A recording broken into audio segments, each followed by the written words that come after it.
All right, y'all. This is going to be another Super Show format here for Week 4. We finally got Nick on a broadcast longer than a couple of minutes. We've got Circle put in work last year for the playoffs. He was also our first guest. It's going to be a good show, gentlemen. First thing I want to go into, though, in the Super Show format is our power rankings. Very turbulent. We have about 3 different tiers. There's a top tier stretching from 1 to 5, a middle tier going all the way down to 6 to 11, and then everybody else nobody really cares about. So, first off, Blatto only had 1 first place vote out of 4, but he's still the first place overall team with 9 points. Manny had 2 first place votes, and he's second with 10 points. Who had Blatto 1? That was also me. That was me. Air Chomp had no first place votes, but he was consistently ranked towards the top. He has 13 points. Copy has my first place vote, and he's 4th with 15 points. And then rounding it out, no first place votes, but consistent is, well, not really. I think, Nick, you really skewed the data here. You banished Little Thomas down your board. He's got 16 points. Opening up the middle category, Dress Down. She's not too far off. A lot better than what the record says, but 28 points going into a heavyweight bout against Air Chomp. Circle, you're not far off. 30 points. Then the last projected playoff team is Woozy with 31 points. Inner Warrior is like, on 3 out of 4, he has 10, 11 spot rankings. And he's somehow 9th because Nick once again skewed the data and put him 4th overall. Stein, 10th with 38 points. Sand, pretty consistent with his ranking. He ranked himself 11th, and he is 11th.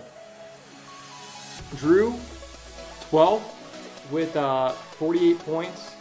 Not really much noise. He beat Inner Warrior last week. It was a vintage performance. Let's see if he keeps that into this week. I think he plays Crazy Braves, I want to say. And then speaking of Crazy Braves, we have him at 13th, 52 points. Dolphin, again, 14th place. I think everybody's pretty much got him other than one person. Was it? Probably Nick again. He's locked in at 14. Beast, 15th place, 60 points. Circle, was it you that had him dead last? Yeah, I put him at last. I'll do it again. Respect it. And then the bread graphic is fucked up just like his prep. He's got 79 points here. I think it's like 64 or something. Who cares? 63. I put him at 15 over Beast because Copy was Beast's circled game for the whole season. He messaged me right after the draft. Hey, I need your help to beat Copy. And then he played Copy this week and he lost 4-0. I'm not giving him he's in last place in my book. This is the one game you cared about. You can't lose 4-0. I'm sorry, man. Come on. Beast is better than Brett. I had Beast 13, I think, or 14. Beast is better than Brett. He played Brett and he 6-0'd it. We all saw it. Sand is a Beast sympathizer. When? I missed a battle? Oh, he was in a different league, but he did post it. He 6-0'd Brett. Oh, yeah. Yeah, his first ever. With what? With what? Just Mega Altaria. With a guest appearance from Elandris. Beast. I don't think I've seen one game where Brett hasn't lost 3-0 or worse. I don't know how. That's crazy. Let's Beast is a not volume scorer. I mean, Brett. Brett's a volume shooter, man. Talk about that. Alrighty. Oh, I have. We're gonna go ahead and get into the matchups. We don't need to talk about it. This is not going to be a normal video. We're sending garlic bread to the edge of space!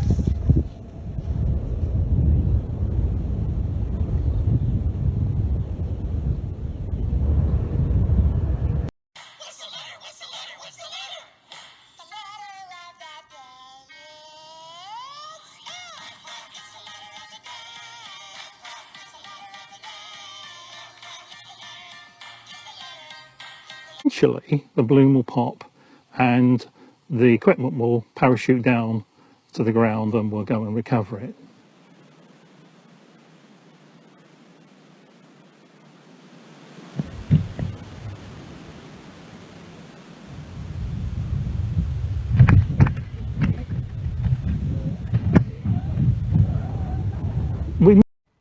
Go. All right. So for our first matchup of the week, we got Lil Thomas DaVinci versus Bread.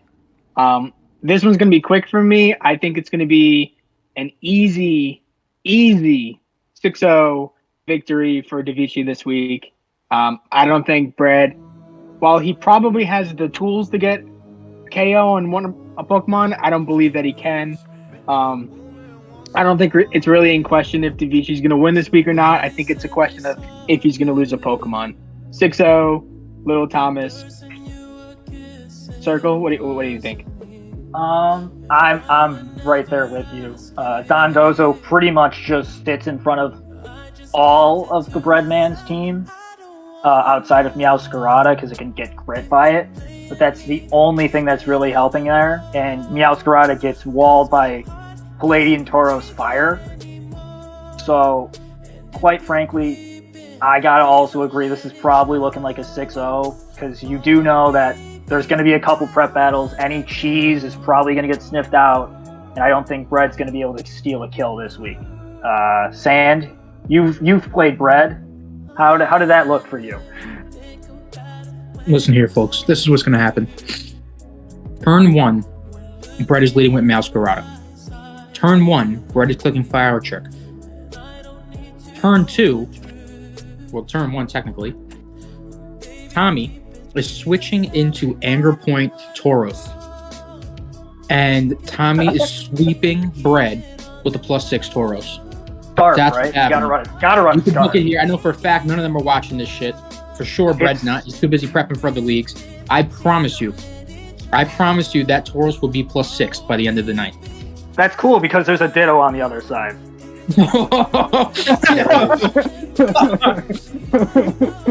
I love it. How many? Yeah, no, when I played Bread, he brought the Ditto, he brought the Chansey, and I didn't bring the Volcarona, so I was like, all right, nice. I didn't bring it. That makes sense. I was messaging him after the game, and he goes, I didn't even know you had a Volcarona. I just brought a team I liked. So Bread does not look at the opponent when he preps, okay? Yeah. No, I can tell. So, we'll see. What he brings will not be what's best against DaVinci. What he brings will be what he likes. I think Bread beats the line here. I think he does get a KO. But outside We're of that, really putting the line at 5.5. Yeah, we kind of are. Yeah, because the only mon that can really break through all of this shit is Meowscarada, and he has a direct counter, and then like a firefighting, like the whole shit. Yeah, with Intimidate, but it crits, but it's like a whole thing. It's not happening. Rocky Helmet, Anger Point, book it. That is pretty sweet. Okay. I don't see Anger Point coming. It's nice to pretend though. You guys already talked on Meowscarada. I think it's crucial that it comes. And I think it needs that extra oomph. It's already faster than all of DaVinci's team, so I like it with a band here. Just pop off some really strong flower tricks. Back's Caliber. I've got a weird set here, so it's not going to have all that much speed investment, but it's still going to be getting that speed from Dragon Dance. I have it ultimately trying to bait Thomas to pop off a weakness policy while also running max HP. So if this weakness policy can get off going, maybe he makes a little bit of a punch. Gallade, I think, plays here. I just don't think that Bread knows how to play Gallade. So Leaf Blade is going to be crucial here. I think he also brings agility. Is he going to click it? Bread is a weird guy. I've seen him set up to fight ghosts when he's clearly getting ready to get attacked, and he's just clicking a setup move for like the second or third turn in a row. You just need one agility, and then you can click attacks the rest of the way with Gallade with sharpness. So I think it comes with expert belt. You're gonna need that longevity. Rotom wash. Lou, you think expert belt over scope lens? Over who? You don't need scope lens. Because I'm thinking Scope scope lens leaf blade. Scope lens. Scope lens I can leaf see blade that. should beat the Dondozo even if it boosts up. Well, you got to get the crit. I mean, think So expert with belt, scope lens you're- and leaf blade, the chance is pretty high, I think. Yeah, Yeah, but it's- wouldn't expert belt I don't. also I'd be rather have effective the against extra Dondozo? damage. To me, once you see No, Dondozo because coming in, you already pivot into Rotom wash. So I The have expert Rotom belt wash only gives coming you here. 1.2. I have it coming with a scarf. This could try and lock Dondozo in, or it could just try and pop it or force it to go into its Terra typing. Chansey I have coming with Eviolite. I don't know if Brett knows how to play Chansey. It seems like he just clicks special attacks. And then I have Dragalge coming with an AV. All in all, I think that this is enough for Brett to beat the spread, but not by much. Brett is 5.5. Brett's 5.5. I'm actually taking Brett to cover, not to win, to cover. Thomas, I have bringing Scarf on the Goldengo. He's got it. Dondozo, Rocky Helmet, max defense. Hydreigon, specs. I'm a Hydreigon hater, but I think it plays here. Tauros Blaze with Intimidate, not Anger Point, although that would be pretty sweet. And then Rocky Helmet for the item. Watch Brett kill himself by just punching something. It'd be pretty funny. Goodrow with Sapsiver and AV to counter the Meowscarada and the Leaf Blade from Glade. And then Mimikyu just to hinder any potential run that Brett's going to go on. He's really going to go on a run. So Mimikyu will put an end to that. All in all, I think this matchup is pretty bad, but I'm taking Brett to cover. I got Thomas winning 4-0. So I'm pretty bullish on Brett, as you can see. Ooh, I don't know if I agree with that. I just don't think Thomas is going to let any weirdness happen. I think Gudra stops the Meowscarada and Dondozo stops everything else. I just don't see it playing very well. I don't know, guys. If Brett gets busy, he clicks play rough on that Meowscarada. Gudra's not sticking around. Brett's got a chance here. Brett's got a chance. Listen, if you let that bread cook too long, you get toast. However, if you put a Timmy in between it, you get a melt. And melts are great. So we'll see what happens here. I'm not gonna lie. Listen, I think he beats the spread. I think he beats the line. But I think there's a chance here. I think that money line, it's not. You guys are looking at this like it's a negative That 1,000. money line is like positive 3,000. It's not. It's not, man. It's If not. if the line is 5.5, I'd bet the under just because there's so many other options. But if listen I'm here. just picking 6-0, no. Timmy is gonna predict every fucking possibility in the world. He's from the same vein as DeVico, right? But Yeah. Brett, he's not like the other people. Brett plays a lot like Lou, just worse. You know how Lou No, just clicks a lot moves? worse. No, because So does Brett. Lou Brett clicks also a attacking bullet moves. bill. Brett clicks setup moves. There's a big difference there. Brett There's is also a big bullet bill. difference. Listen, if you let this goose get loose, you have a problem. You have a problem here. That's if what Mimikyu's one for. fallacy delayed, if that hypnosis hits and he gets a crit or two, I don't know. That's I what don't know. Mimikyu's for. I don't know. Listen, I'm going to be honest here. I think Brett is going to prove to you guys why I put little Tommy ninth. Oh, dude. That's all I'm fine. saying. I'd rather you have him use all his good luck this week than next week. Because if I lose to Bread twice, I'm not going to be invited back to Christmas. The goose is loose. And that's deserved too.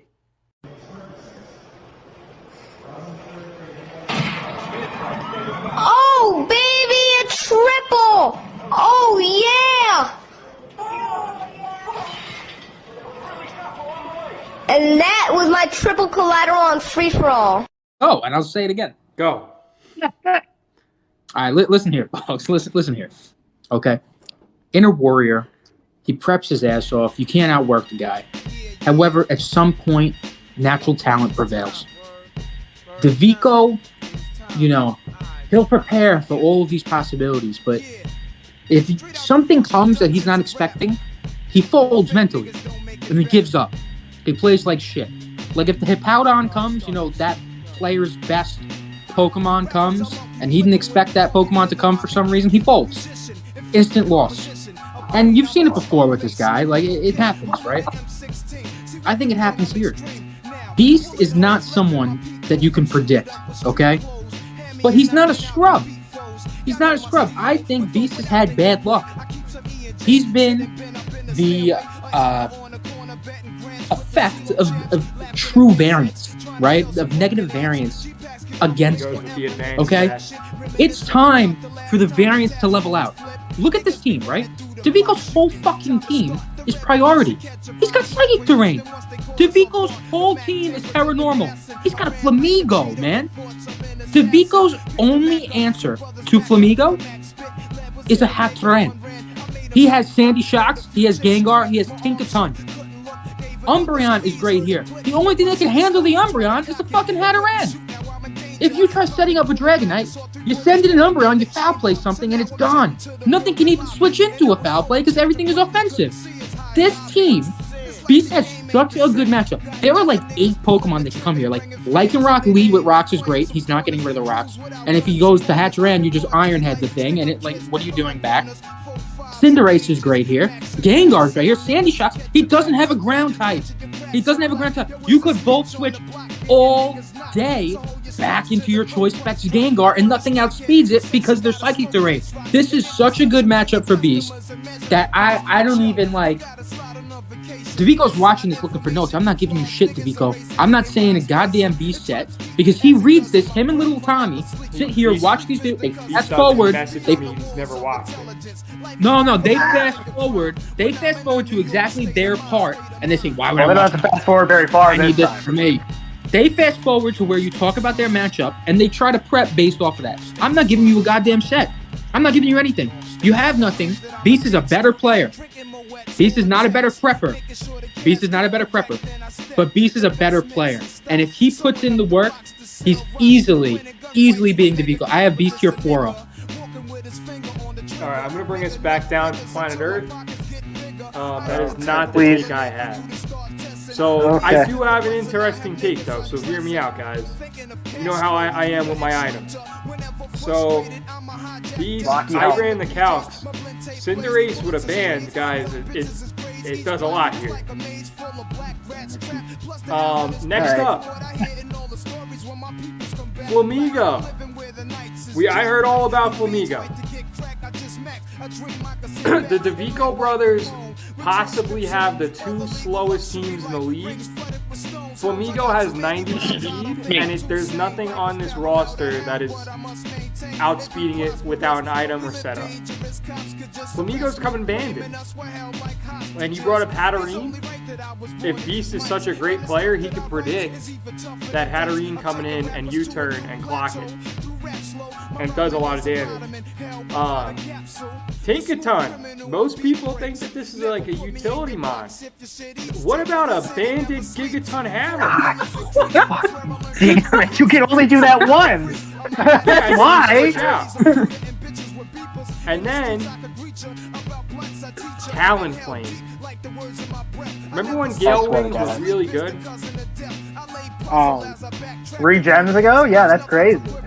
It's still good, guys. It's good enough to out-prioritize anything other than E-Speed. And it plays here, Banded Talonflame. Now, I got 2 more mons on the roster. Are they both carrying bands? Nope, they're carrying specs. Gengar, somehow works. Somebody get a recording of that. You guys brought up a great point. There is no ground in sight. And the team's slow. So let's just keep specs volt switching. maximize the amount of times. I want Sandy Shocks coming in rage quitting. I mean, rage, my bad. Retaliating every single time. You ready? And then, Inner Warrior, I got the keys. Clawitzer, it seems to be your favorite Pokemon. 2 points, great value. I'm building a great Clawitzer set here, and I ran the calcs on it. Assault Vest Clawitzer with max defense and max special attack actually plays here. And the dopey looking draft for. Can somebody say this? Farigiraf. It's a palindrome. Okay, thank you. It's coming with agility. Okay. Dragonite is the only thing here, other than the Caesar Banded, that's coming with a conventional set. Tyranitar. Tyranitar has great matchup here, folks. It's coming with AV, max defense, max attack. And get a load of this. Heracross is going to clean up. He's not even going to play it with Guts this week. He's playing with Moxie. And Scarf. Yeah, did somebody say Scarf? I said Scarf. Yeah, I've run that. Yeah, Daniel Andrew said told me Citrus about Berry's that not coming? set, except we're gonna run Moxie this time, not Guts. Yeah, that's a good set. That's a good set. I'm down for that. I can see that set. So That's all in safe. all, I think Beast has the tools. However, Beast is one of the worst players I've ever seen. Inner Warrior. Why are you locking him into a move every time? It doesn't matter. It doesn't matter. Inner Warrior has been. He's been in the cave training. He's not going to let last week go unanswered. 2-0, Inner Warrior. Who's got next? I'll go. But there are so many things there. I think Beast actually does have a solid matchup. I think Sandy Shocks with no ground immunity, it actually plays quite well. I like it in this matchup a lot. The one thing I disagree with, you need to be able to switch moves, especially on Cinderace. Because you need to have Pyro Ball for Scizor, and you need to have High Jump Kick for Keytar. You can't just keep on clicking one move and hoping it works out on this one. I think Tinkaton actually plays surprisingly well with a bulky offensive set because it doesn't quite have the speed to completely play. You need to have that bulk to be able to take a E-speed or a bullet punch. It outspeeds all of Inner Warrior's team. Yeah, but you need the bulk to tank an E-speed or a bullet punch because you know that's coming. And if you come back and I think you play that back with you get Flare Rough for Dragonite. And Lucario kind of comes into the problem for it, but that's not a big deal. Because I think you do need to bring Indeedee just to have Psychic Terrain and shut that down for a late game sweeper. But I think your late game sweeper is going to be substitute Gengar, because you need to have, you got to be able to, you're going to be able to set up a sub, because as Lou said, you need to be able to set up with speed to beat these speed tiers, especially with Gengar. So if you can get a defensive sub up on a switch or on a Dragon Dance, you can then break through a lot of Inner Warrior's team. But all that is going to require a lot of things to go right.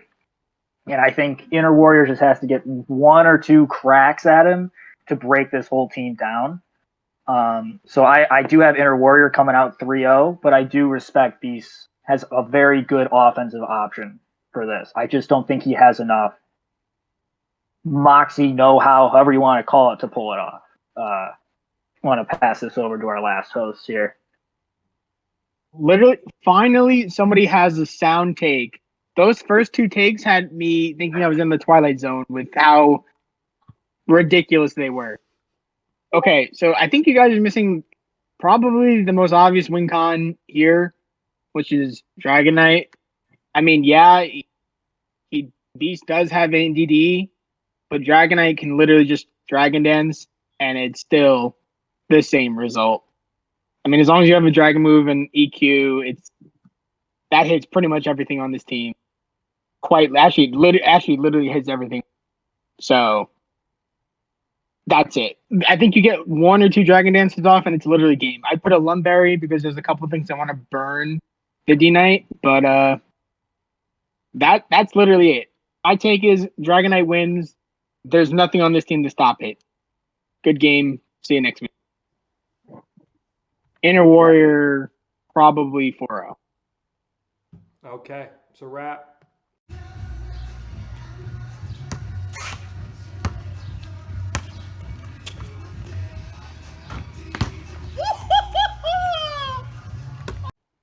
All right, go. Don't wrap that up. Somebody open a calc right now.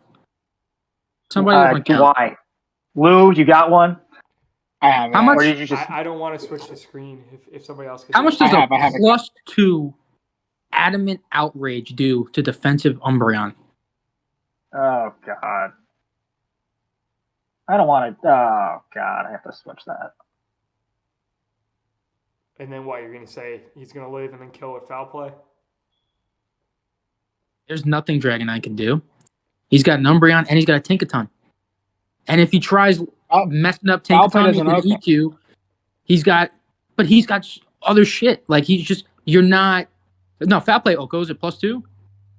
Take off that multi-scale. 50%. Well, I guess your problem with multi-scale, you need to get rocks up. Yeah, and you're also banking on it.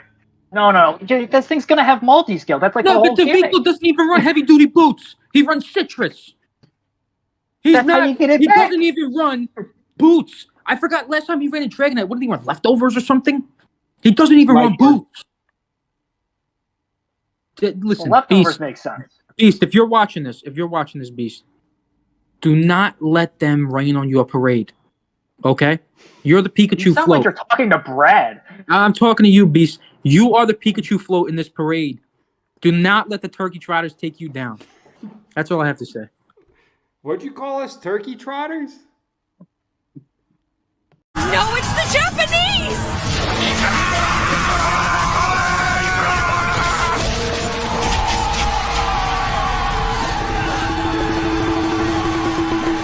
You, Dolphin! You, Dolphin! Dan Deerdorf here, welcoming you to this great football matchup between the Kansas City Chiefs and the Miami Dolphins. We're all set for kickoff and... Oh, and Dan, it looks like Japanese people are now rushing onto the field. This is not the kind of thing you want happening during kickoff. You, Dolphin!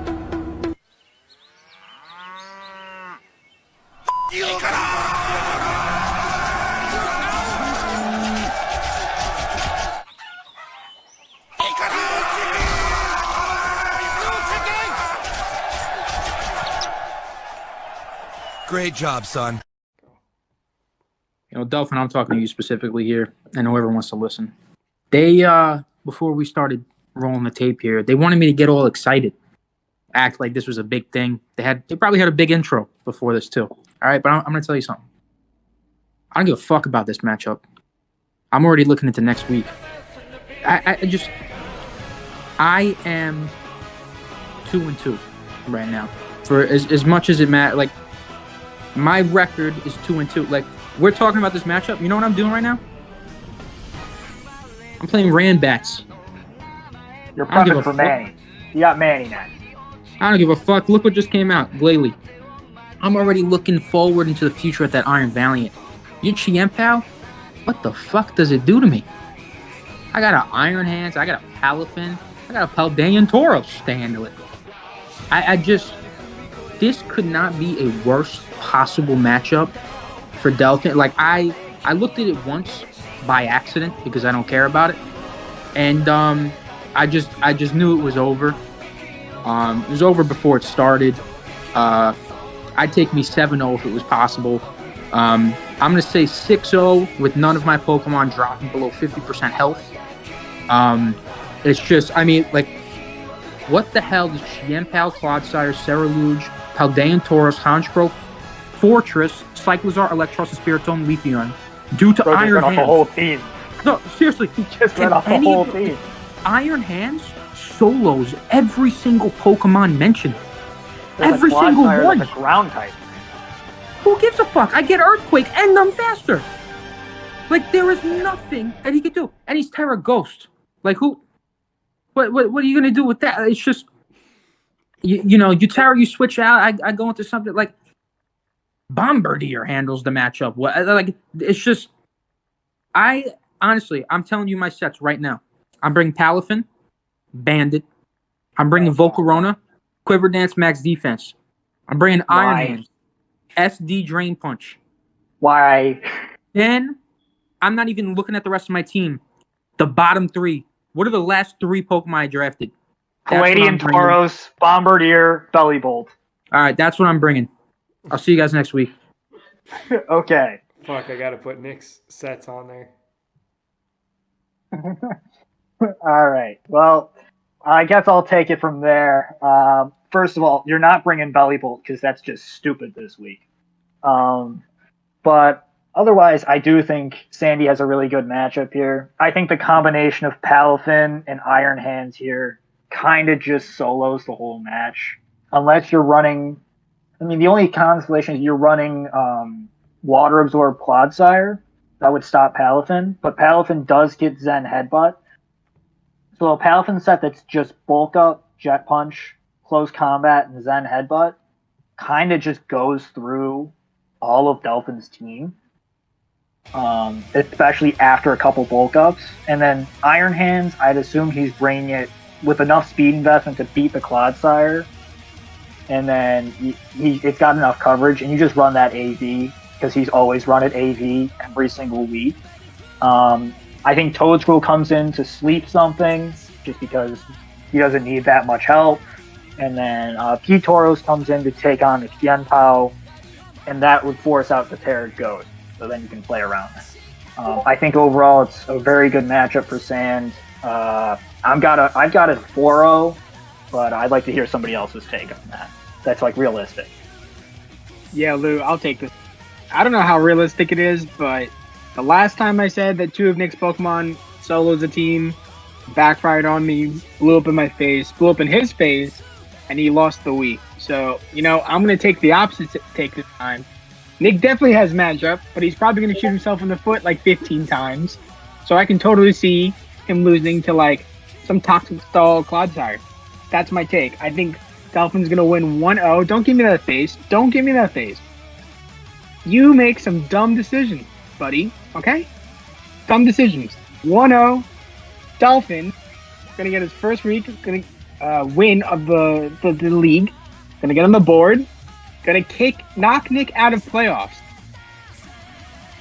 He's got to get more than twice his number of kills this week. How do we have 3 teams with 4 kills? It's fine. In 3 weeks. It's fine. Like, all you have to do is watch his prior games and say, what the fuck were you thinking when you clicked that move? And that's what Nick does. So, 1-0 Dolphin. Lou, what's up? As entertaining as Sand getting eliminated week 4 would be, it's not going to happen against this flawed team that doesn't know what a special attacker is. So doesn't believe in it. Yeah, he doesn't believe in it. He's got 8 points sitting there unused. He literally has no viable special attacker. And he's just chilling there. He's 0-3. He has no sense in the world. He'll come up, hey guys, can you recommend me for some kind of league? Yeah, I'm going to tell them that you can't play Mons and you're garbage. Okay? Take out the fucking trash. No effort, no special attackers, no wins. That's what I see. Okay? You need a pep talk. And I don't want any mumbo jumbo. If the sky fell, I would have won the game after the game. We don't care.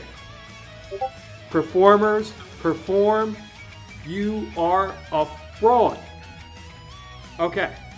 Now I'm going to go into the X's and O's. Coach Lou here. So Sand is right.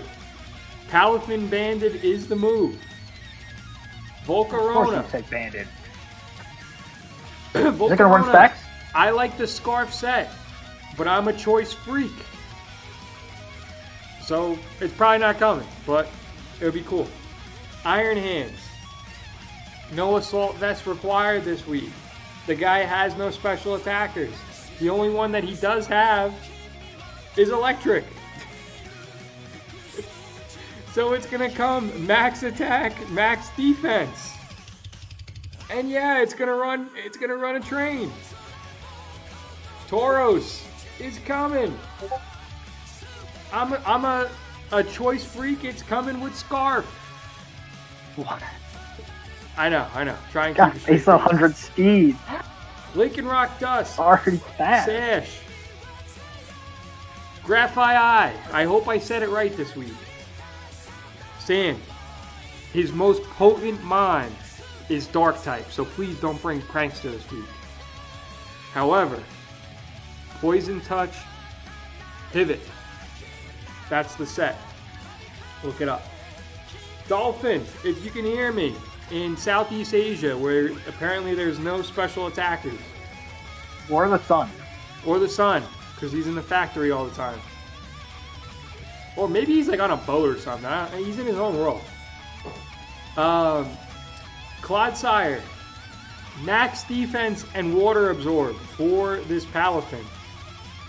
Don't bring unaware. I know you're unaware, but don't bring unaware. Chan Pao. Bring the Chan Pao with Swords Dance. Ceruled, Endure Weakness Policy. I keep giving you this awesome set every week and you never use it. Tauros Water, Rocky Helmet, Hunch Crow, Moxie Scarf, and then Electros with AV. All in all, this is going to be the exact result, guys. They're calling it now.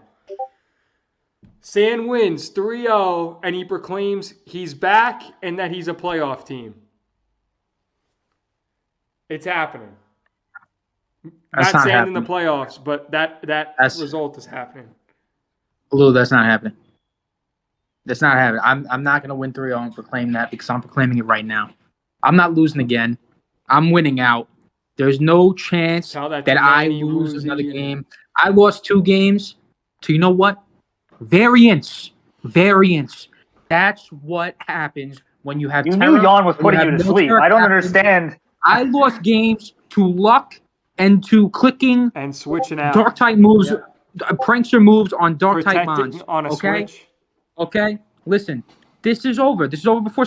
Bring water absorb for the Palafin? For the taunt bulk up Palafin? Bring water absorb? I think What? you need Zen, but I What think are you you need Zen doing? headbutt. What are you I doing? think you need Zen headbutt. He's going to bring water absorb because he's not watching this bullshit. And I'm going to tell you what's going to happen. I'm going to 6 on with Palafin. I'm not even bringing the choice band no more. This is what's happening. He's going to bring water absorb. He's going to think, wow, I can handle Palafin. And you know what I'm going to do? I'm going to taunt it so he can't set his little toxic spikes, expecting me to switch out. I'm going to bulk up in its face. I'm going to Zen headbutt it and then sweep with Jet Punch because there's nothing else that can handle me. Taurus comes in, Zen headbutt. Anything else come in, Jet Punch. A Drain Punch I could use. Fuck it. You go into something else, you try to run around, Drain Punch. Now I'm back to full health. You kill the Palafin, somehow, chance of God, crit gets you. The variant strikes. All of a sudden, you're back into Iron Hands, fully max defense, full fucking issue. I'm not shooting for anything. Drain Punch, and it's over. I'm just going to Drain Punch. I'm running Drain Punch on every fucking mon that gets Drain Punch. I'm running Parabolic He's Charge got on the Belly ghost Fly. type Terra. I don't give a fuck. He's got an L. Nothing matters. Listen, this game is over already. I'm already on to Manny, so I'm going to start that right now. Lou, you could cut if you want. I'm going to start going. I'm beating Manny 3-0. I'm beating Manny 3-0. I'm beating Manny with the Palafin. Yeah, I will save it for next week. I'm already. Yeah. So Nick, when you lose next week, we're putting this as the intro, right? Yes. It's not possible. Whenever Alongside he doesn't the you run the can't table, garden yes, quotes. that audio will come out. When we said explicitly Manny and Woozy. My dog Flu would be a hawk. He was too scared to call it Little Thomas, though. Who? It's the other person on his schedule. Who? Guys, we're running at 11 and a half minutes here. Let's go ahead. Let's give Nick his moment. He's got one more week until basically the playoffs start for him because the next loss is going to eliminate him. Time for the next match. You can make it through.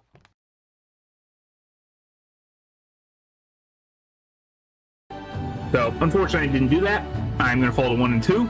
But like I said, next week we are fully embracing the Crazy Braves for this league, and we are guaranteeing. I haven't even looked at who I play or their team, but I'm telling you right now, I'm guaranteeing a win next week. We will get back up to 2 and 2, and yeah, you can take that as you will, but I'm guaranteeing a win in week 4. So I'm going to go ahead and get out of here. I hope you guys enjoyed the battle. If you did, please do like and subscribe to both the channel and the... Listen here, guys. This is a tough matchup. This is not this can go either way. There's a lot of threats. There's also the threats of some craziness going on. There's some stuff afoot here. There's some stuff afoot. I've been hearing the cats meowing outside. I've been hearing things going on. Nothing good though yet. Okay, yet.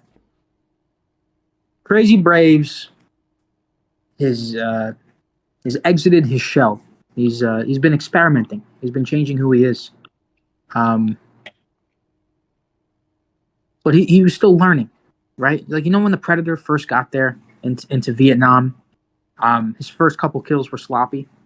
There were certain things he wanted to try, but the Predator couldn't really get it done the way he wanted to. He bled at first. But after a while, the Predator got good at what he was doing, and it only died because Arnold Schwarzenegger was on steroids and he had plot armor. But if he wasn't there, that Predator would have gotten stronger, would have gotten more efficient, would have gotten better, and that's it for everybody. That movie goes very differently. That's what's happening here with Braves. Drew doesn't have plot armor. He's just got a roaring moon that is 4 times effective to a fucking moon blast from Fluttermane. So listen here, Braves. Can you stop running booster energy with additional special attack for once and just run it with additional speed? If you do that, you win this matchup straight up. Literally straight up. If you guys are looking at the teams here, Cloyster, Poltergeist, Titan, Flareon, Rotom Fan, Primate, Donphan, Klefki, Slowking, Roaring Moon. If you could just run Sub, Calm Mind, Moonblast, Energy Ball, you sweep and cannot Shadow get Ball. Yeah, you're Shadow getting ball Ball. like Lefty. Whatever, you'll figure You it bring out. Shadow Ball. Alright, you fucking don't even run Calm Mind. What am I talking about? You don't run Calm Mind, you run Shadow Mystical Ball. Fire. No, Mystical Fire. You don't even need Shadow Ball. What do you need it for? There's nothing You here. don't even need substitute. For the You need slow substitute specifically for the Clef PT wave. That is the only thing that is preventing a Fluttermane sweep. If Klefki is alive and he hits the T-Wave, that is the Where's only that? thing that stops Braves from sweeping. As long as he Klefki keeps, can and then do he's it. 5 other mons. So you could run a full-on rain team, do what you want to do with your little rain team, your physical, Raichu, Breloom, all that shit. 30 on Have Don. fun with that. You have a whole Klefki's rain got it. team. You have a whole rain team at your disposal to kill the Klefki. After that, Fluttermane wins automatically. Automatically. There's no way Braves fucks this up. It's too big for his channel. He's already putting out advertisements and so on. I got Braves winning this 2-0. It's going to take a little bit because his rain team often doesn't bring the rain setter, coincidentally. So that'll be difficult to run. Also, there's a Cloyster here, and the Cloyster might get loose, start rolling around, spiking things. The physical Raichu can't beat a Cloyster because it has defense, Braves. Just remember that. But things will be different. Things will be different this time. Braves, like the Predator, is learning. He's getting more efficient. This will not be the last time we see Braves. This is a game of consequence for Braves. I think he shows up. I got Braves 2-0. Listen, I have Braves, but there's really not all these side effects. I just have them straight winning. It's going to be full craziness in-house this week. So you brought up the Fluttermane with the booster energy. I agree. Cool with that set. However, we got to save that for the 9th inning. Okay, that's going to be the closer. You brought up the Klefki having the T-Wave. That's why it's pivotal that Braves brings Raichu. And I like Raichu here specs. I also, in this matchup, I really like Mudsdale. I like it with max defense, and I want to see it bring a Chestoberry. Iron Thorns, Dragon Dance Booster Energy, and then the 2 Rain Mons for this week. Pelipper's coming, Damp Rock, and we're going to partner it with Dreadnought. Dreadnought is crucial.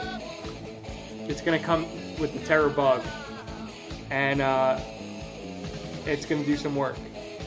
Drew, I think he brings Slow King and Titan, pairs them together. Belly Drum, of course, on Titan. Max Special Defense on the Slow King. Cloister, Shell Smash.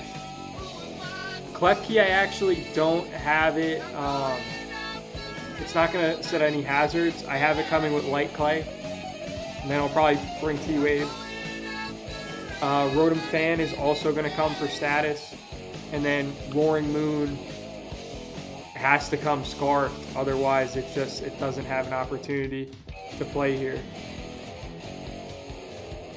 All in all, Crazy Braves 2-0, but it's going to be close to a 3-0. Mic drop. Crazy Braves. I think you're not giving Braves the credit that I think he deserves, Lou. I don't know, man. I heard the resolve in his voice watching that video. I think he could be closer to a 4-0 Braves this week. I'm looking at matchup. I think Braves has complete matchup this week, and I don't think it's really close. I think Fluttermane annihilates this entire team. I think Iron Thorns puts in a lot of work versus his team. If you don't bring Pelipper that is defensive, I think that's a huge disservice to you, Brave. So I would highly recommend defensive Pelipper, obviously with one of your Rainmons that have Swift Swim. And I really think that's all you need to win this game. I think it's 4-0. I don't think this is going to be particularly close. I think Drew, even though he won last week versus Inner Warrior, he looks pretty checked out, in my opinion. So I don't even know if he wants to win this 4-0 Braves. I hear what you're all saying. The Fluttermane's a big threat. But if no one's got Drew, I'm fucking dead. So I got Drew winning this. Klefki is a huge problem just for pretty much all of Braves' team, not named Pyroar, and I doubt that the Pyroar is coming. But I think you're looking at a Rain. Yeah, you're looking at a Rain team again from Braves because he needs it to outspeed. He's going to need Barraskewda and Swiftson to outspeed the Roaring Moon if it ends up setting up with a D-Dance. The one thing that I'm always scared about with Braves is that I don't understand the concept of the Fluttermane set that he's running. I just don't get it. Plus special attack, okay, cool. That's a threat. Why are you running Charge Beam? There's so many better moves to run. I don't get it. Icy Wind? What were you trying to hit with that? Because you certainly weren't going to be able to crack through a Great Tusk with it. I understand it's Crazy Braves. I just don't see the point. You could have just ran Moonblast, but you stick to Draining Kiss. I don't understand that. All right. But if you run the wacky Fluttermane set again, Klefki's going to just wall it. There's nothing you can do to the Klefki. All right? If you're running it with 4 attacks and 3 of them don't make sense, Klefki's just going to sit in front of it, put up a light screen, switch to Slow King, which Terra Darks. I just think it plays pretty well in the matchup in general here because he's got a lot of his special attackers can hit it if it's water, but it's not going to be very effective if it's dark. Other than Fluttermane. That's the only Pokemon I'll have a problem with. But Drew's path to victory is he's got to lead the Poltegeist with the Sash. You Shell Smash turn 1 and you force Braves to beat you. I just don't see how Braves does it if his only priority move is Jet on Barraskewda, which means it has to come immediately out or he's going to be losing a lot more Mons than he should. Quick Attack on Raichu. I don't think I need to explain how that's not going to work. Mach Punch on Breloom. I don't have to explain how that's not going to work. And then quick attack again on Pyroar, which he's not bringing anyway. But or if he Sucker runs on Bisharp. I that guess whole you could run scenario Sucker on Sucker doesn't Bisharp. Bisharp, but then you run games with that Shell Smith. Yeah. But I just think that Poltergeist as a lead it exerts so much pressure. You can't get into that Flutter Mane set the way he wants. And I think that leaves it open to Klefki walling it late game with no answers left to check it. Have you seen Drew play that aggressive? That's my though? take. To me, he's a Dance Dance Revolution guy. If nobody's got Drew, I'm fucking dead. If he's listening, then hopefully he does it right. Alrighty. I think that's a wrap on this one. Can somebody fucking tell me how I'm 2-4 and not even close to being in the playoffs, despite having the third most points in the league? Can somebody explain what's going on? The second place guy got lucky as fuck. Some of his players are weird. Whatever, but that's fine, okay? The guy in first, 7 of his top 11 players were free agents, so he drafted like shit. So essentially, I have the best team in the league, and I'm not in the playoffs. What's going on there? I think there might be some sort of conspiracy going on. I think that the scores might be intentionally manipulated. I think that Trapani might have set the matchups up to where the best teams lose. So, in light of that, I'm protesting the season, and it doesn't take much. So all I'm going to do is win next week, and I will collect a first-round pick from every team. That's all. Thank you.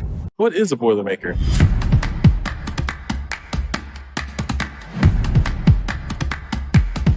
A Boilermaker takes giant leaps.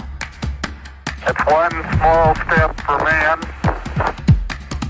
A Boilermaker is strong.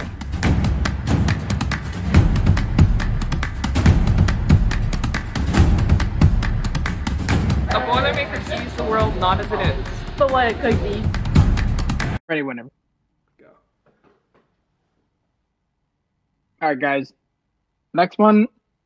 This one is probably outside of my own matchup. This is the matchup I'm probably going to be the most looking at it the most closely, I'd say. It involves my favorite team, which is Circle's team, which is basically a complete Sun team plus Salaman, versus Stein, who I'm not going to lie, I don't know how he has a win this year with this team. But, yeah. So looking at this matchup, I'm looking at GU, and I'm only looking at GU. That thing probably annihilates everything on the team. Sun, no sun, doesn't matter. Everything besides Screamtail. Stein, you better bring the most defensive Screamtail set you have ever brought to life. The only issue is Screamtail doesn't have the most reliable recovery. It has Wish, but that's kind of just a free switch into actually a couple of Pokemon on Circle's team. Probably Reverum, probably Salamence. Get a free setup on. I don't know. Probably even Slitherwing, honestly. I have Circle winning this matchup 3-0. I don't know really what Stein can do in this matchup. I know he picked up the Greninja. In the Sun, though, sure, man. This one looks like a rough matchup. Although I will say, Stein has some magic about him that he just makes people play like 50 times worse. I don't know if something you guys are cooking up in Germany or like a you thing, but I don't know. Every time I look at a matchup, I'm like, yeah, Stein's probably going to lose this. Always pulls out a win. So I could always be wrong here. I don't see a pathway to victory. I know Lou's probably going to pull some bullshit where he's going to be like, oh, I see Stein winning 2-0. No, you're really not. He still has all special attackers. Like, seriously, Circle, I know you're right here. Bring one AV. Seriously, like bring 2 AVs. And you probably win this matchup. That's all I got to say. Palmott's not a scary physical threat. I don't know how he's making it look like an MVP right now. The way he plays it, it's actually moderately threatening. I'm not even gonna lie. But Stein, I watched all 3 of his matches from this season. He brings a lot of the mons the same. But the one thing that's sticking out to me, I don't know how. We always give Stein credit for winning the hazard game. Stein hasn't put up a hazard. Stein hasn't defogged a hazard. Actually, he did. Did he put up spikes against Brett? Did I miss that? I don't know. Maybe he might have put up spikes against Brett. But like nobody's put up a hazard against Stein. His best, all of his Pokemon are defogged. He doesn't have a spinner on the roster that's all that reliable. So I feel like Iron Moth doesn't appreciate any sort of hazards. And I'm pretty sure that Noivern's going to come with boots. Corv's going to come with at least leftovers. And those are going to be able to defog. But those are free turns, and it makes sure that he also clears them hazards in command, which would be cool. I think Stein's hazard control is more based on the way he plays or the way he makes other people worse. I don't know how it works. But I'm not super threatened by his hazard control, and I think I can take advantage of that in this game. So who wants to take it? I'll take next. So Chomp brought up the point that an AV needs to be present here on Circle's team. I mean, I think that's kind of true, but I think it's also true the other way around. Because I feel like Chi-Yu, it's a special freak, so there's going to need to be a lot of AV use in this matchup. I've got some weird sets. I'm already letting you guys know. So Corviknight, as soon as Corviknight comes in, it's Chi-Yu bait. So to me, Corv comes, and as soon as Chi-Yu's staring across it, it needs to be healthy. And if that's the case, it's going to be fully defensive. It's going to pop that Chi-Yu with a body press. Simultaneously, it's going to activate Terra Electric.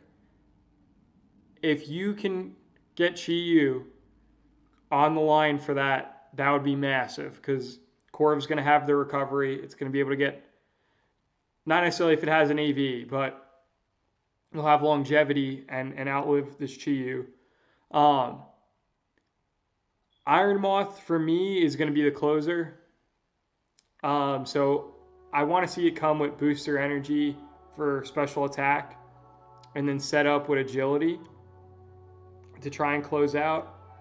Screamtail, I know that you guys were concerned that it would come more so for a utility role. To me, I think I can see it coming here as a light clay user.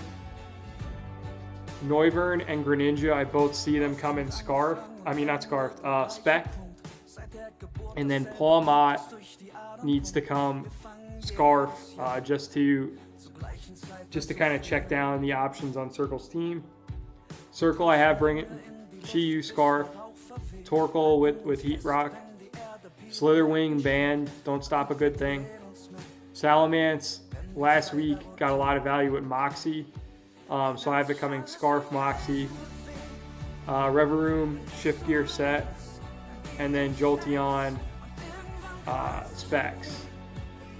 The only thing that concerns me here is that I feel like with the way that the rosters are constructed, Circle's team has a lot more pedigree, and he doesn't have to play a perfect game.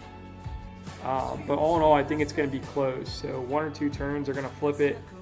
I have Salamence doing what it did last week.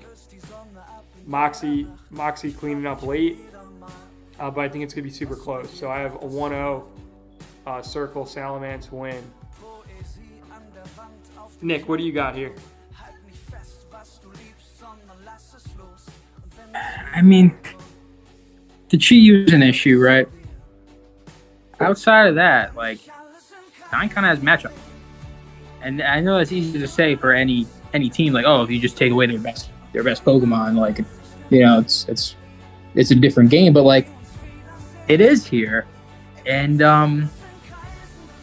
like Stein could pull some shenanigans here. Like if he gets a scarfer off or he has sash on something that isn't supposed to have sash, Chi-Yu's gone, and now all of a sudden, like Stein's in a pretty good spot.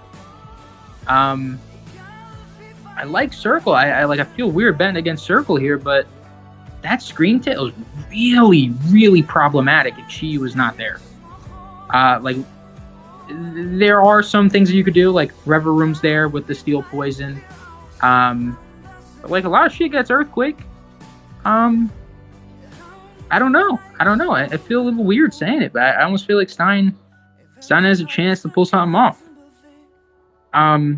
My gut's telling me not to bet that way. Or rather, my head is telling me not to bet that way. If I had to put down money, I would put it on Circle, but my heart's telling me Stein's going to pull something out. Stein's going to pull something out of his ass, some weird shit, kick off that Chi-Yu, and now all of a sudden the game's very different. Because like, just look at the matchup for a minute if that Chi-Yu's gone. And again, that's like, you can say that about anything, but that Noivern's faster than everything. It already is with the Chi-Yu there. And he'll probably scarf like a guard or scarf the Jolteon, but like nothing breaks Screamtail, especially in Sun. Like Screamtail is fat, and if you give it a photosynthesis boost to defense or special defense, it's literally impossible to break it. Also, Screamtail, not a lot of people know it, gets stored power. You say that again? Dude, say that again? Nothing breaks Screamtail nothing, in Sun. Nothing breaks Screamtail? In Sun, yeah. Do you not see that big fat poison type on Circle's team? The Reverum? Yes. I don't know. But like, so if Screamtail gets in and say it's defensive, right? Or say it's spec defense, I don't know what it's going to be. I think it's probably defensive, and he finds some other way to deal with Chi-Yu. So say it's really defensive, and it's in the Sun, so it's +1 defense. He starts setting up Calm Minds. Like, he's going to store power boost with the 110 base speed Mon. He outspeeds everything else on the team. Like, that's an issue. Like, that's a real set. So, like, he could run Disable, take one gunk shot, now it's disabled, and then you set up in its face, outspeed. You can't tank one gunk shot. There's no way you can tank a gunk shot. You can't tank one gunk shot. I ran the count. You can't take one gunk shot. Right now, it's in front of me, even in the Sun. Even in the Sun, max defense. Max defense might be a different story. Well, why would it be max defense when... I don't know, man. I listen. I know this may not be a popular opinion. Max defense, you do live, but you don't live a max defense gunk shot plus Iron Head. All right. I just... And also you're slower if you're max defense. Guys, I'm a little bit, I don't know. I think Stein's got a chance to pull something out of his ass here. I'm scared shitless. This is his first match. This is his first match with Greninja? I didn't see previously. So, to me, I think Stein's going to try and exploit the Sun. I especially think that's the case with Iron Moth. So, I previously said that it's going to come with booster energy. I'm still holding pat that I think it's going to pop off in agility, but I think it's going to try and use the Sun to set up with agility and a life orb to be super fucking strong. Watch out if that happens. Not changing my prediction. I just think that there's going to be a lot that Stein can see in his prep, and he can approach from a lot of different angles. There's a lot of shit. Like, look at that Noivern with the flamethrower. Like, it's not going to do much, but throw it in Sun. That River Room can't come in. Like, there's a lot of shit that, and he could U-turn out with that. You could U-turn with the core. Why would River Room want to go into a Noivern? Dude, listen. It's Stein. The game is going to work its way there. The game is going to work its way around. Also, the Dunsparce is a demon. The Dunsparce is a fucking demon. There are a lot of ways to run that. Like, you could run Curse Physical. You could run Calm Mind Special. You could run just Static. Like, Status, I mean. Like, it's a demon. Like, don't underestimate that Mon. I don't know, man. I don't know. I think it's going to be a turn. Stein throws an electric Terra out there. All of a sudden, Chi-Yu is hanging, and it gets smacked. listen, he's a better player than me. I feel like something's going to happen. I don't know what it is. Stein does play his electric terror type extremely well on the defensive end. I can definitely see that. He plays it extremely well. He times it very well. It's tough to beat Stein with that electric terror. The one that name, the Terragrass Quagsire? Yeah, that thing. Stein's really good with it. Yeah. Boom. Stein does it real well. So, I don't know. Okay. It's going to be a fun match. This morning, and only in Miami story, one couple is taking their love for each other and for Papa Joe Flanagan to a whole new level. Elisa Cantero and Jose Tutu Moreiras met at the popular restaurant 2 years ago and got engaged in December. So when it was time to take their engagement photos, what did they do? They decided to take it where else but the place where they fell in love. It was at the Coconut Grove location. The two lovebirds were captured feeding each other nachos and sipping from the same Flanagan's green cup a la Lady a la Tramp. Oh, that famous green cup. I'm sure we all have one or several. San had to go. It's unfortunate. He is not present for the Flanagan's Invitational. Welcome to South Florida. Manny and Woozy, instead of being in the same corner, surprise, surprise, interdivision rivalry this year. Before San left, he left me with his pick. I'm sorry, Wooz, he's not vibing with us tonight. He had 4-0 Manny. However, I'm throwing up the Woo. Oh, God. I ultimately have a 1-0 Woozy upset. I don't think he needs the earpiece this week to make it happen. But this is going to be an insanely close game with ribs and drinks on the line. A lot of juice. I got Manny bringing Iron Valiant. He needs the speed here, mainly because of Dragapult. But there's other options as well.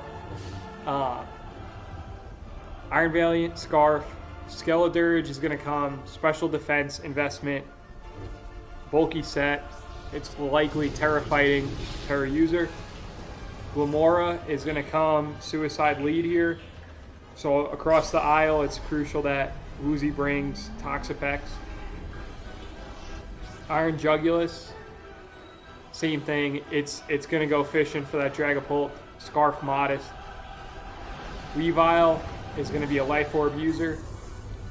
And then I also have, I've got Dodge Spun coming to round out the roster. Max Defense. Woozy I have bringing Dragapult Banded. I think that goes crazy. It's also a potential Terra user. However, the Mon that's even more probable to get that Terra Water is going to be Garganackle, which he just traded a Spothra to Didi to get. So, all in all, I think it's a good fit for Woozy. Not that a Spothra is not a great Mon, but he needed to get a little bit more defensive-minded. So I think it's going to fit in like a glove. Quaquaval, I think, or however the heck you say that. I don't know why, as we go further along, Pokemon names get funnier and funnier to say. But I think that's going to be the linchpin here. I have it coming banded, and Manny just has to really eyeball it so that it doesn't get away with the game with banded Aqua Step. Here's a Mon that's pretty far down the list, and I apologize for being pretty sluggish on getting these lists up. But this Mon's going to be Cryogonal, and I think it plays here modest, and it needs to carry 2 Ice-type coverage. So you're going to have the Freeze Dry, and this is going to be for Gastrodon. But then for everything else, you need that Ice Beam. And then you also need Flash Cannon to put, it's not going to be an OHKO range for Iron Valiant, but with chip, just a little bit of chip, poke it, it's going to go down to 1 Flash Cannon. And it's going to come Scarfed. So Modest Scarf, Crocodile, Scarf Intimidate instead of Moxie. And then I have Toxapex, narrowing it out. max special defense and a hazard setter, because I anticipate Glamora coming out of the game pretty early, whereas I think Toxapex is going to be able to outpace it. I don't know. To me, I think that there's too much slander on my guy Woozy. I think the man that won the Battle of the Erics has proven that he can play on his own. I know he treats Manny as his mentor, but he could fly the coop. I think he's ready to fly the coop. But what do you guys think? I'll take the next one here. I'm a little bit on the different side of this than Lou for sure. Woozy's gonna have to bust out some wacky shit if he wants to win this. I don't think Cryogonal is the answer to that. I do think he does need a defensive core of Terra Water, Garganackle, and Toxapex, because Manny's team is going to struggle mightily to take out water types. Without Iron Valiant with T-Bolt, and if it's using T-Bolt, you can bring in Dragapult, because that Valiant's got to come Scarf.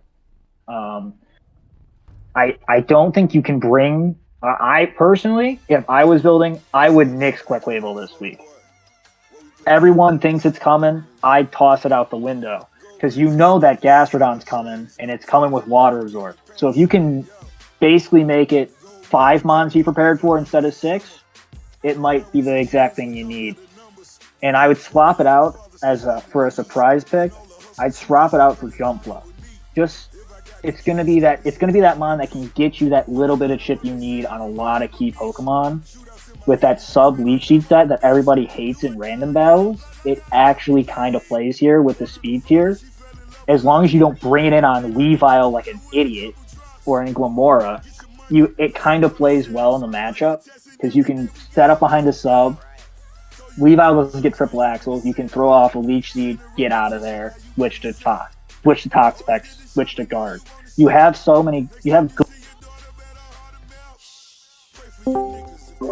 force Woozy to force Manny out of his comfort zone.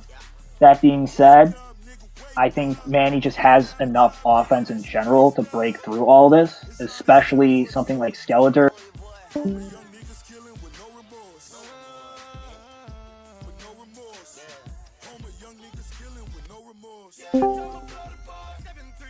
No. I think you have issues with that. The last thing you said was Skeledirge.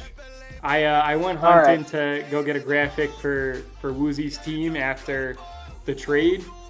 I didn't have an updated graphic, so just take off with what you said with Skeledirge.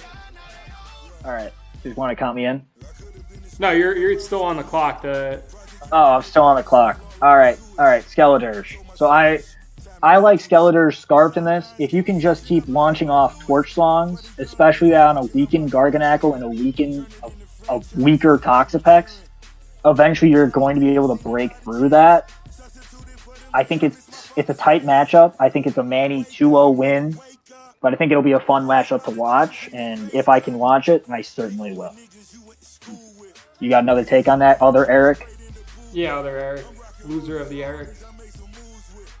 Ooh, don't like that title. But contrary to what you say, still gotta rock with my boy, the other Eric. I got Woozy winning this matchup 2-0. Wow. And it's kind of a different. Yeah, I gotta rep the woo. But I don't know, Circle. I disagree with your point. I really think as long as Garganackle's able to Terra Water, and he brings the Toxapex, I don't see how Manny really can break through reliably with a lot of his threats. Like, I guess Iron Valiant can, but that thing doesn't want to really take hits from Garganackle at the very least. I don't know, and you really need to save the Valiant for the Dragapult. So I don't really see a pathway to victory for Manny here, unless Woozy horrifically outplays, or gets outplayed rather. Dragapult, as a safety precaution, I think should also bring a Scarf on the off chance of a Scarf user on Manny's side, which is totally possible. He might even bring 2, like I think Lou said. I I don't really see a pathway to victory here. I think this is free either Draga, Shadow Ball or Draco Meteor. I know there's a Valiant, but I don't know. If you bring in Valiant, then he brings in Toxapex. It's going to be really hard for Manny to play around. And I think it's a little bit too easy for Woozy in this matchup with the walls. And with the lack of electric and grass types on Manny's side, I'm a little surprised. I'm looking at the team. I mean, I don't even... I know you said T-Volt on Iron Valiant. That's like not the best. I know it's like not stab. So if that's his best bet, that's still not a very inspiring, I guess, outplay potential move. So I have 2-0 Woozy. Unfortunately for Manny, he didn't draft an electric or grass type, and that's going to be the downfall of him for this week. And he's probably going to have to pay for the other Eric's ribs. Sorry, Manny. I think Manny has a very well-balanced team for the limited format, but yes, if you're going to pick one thing to nitpick, that is definitely a viable concern. Now, regardless of how this game goes, I'm expecting it to be living up to the hype, shootout to the end. What I ask for the two Florida boys, whoever wins, we need in-person footage at Flanagan's showcasing the winner so that we can slap breaking that bad down boy the games on of the week. Next week, 2 weeks, whenever this happens. We want to show the Flanagan footage raw on the Super Show. It's going to be hype. All right, guys. As the head of the league's Trades and Acquisitions Exchange Commission, I am setting forth a new rule where it doesn't affect most people, and it does benefit some. It does benefit some. If you have Mike Trout on your team, you have to drop him. That's the rule. All right, guys. Thank you. Good luck.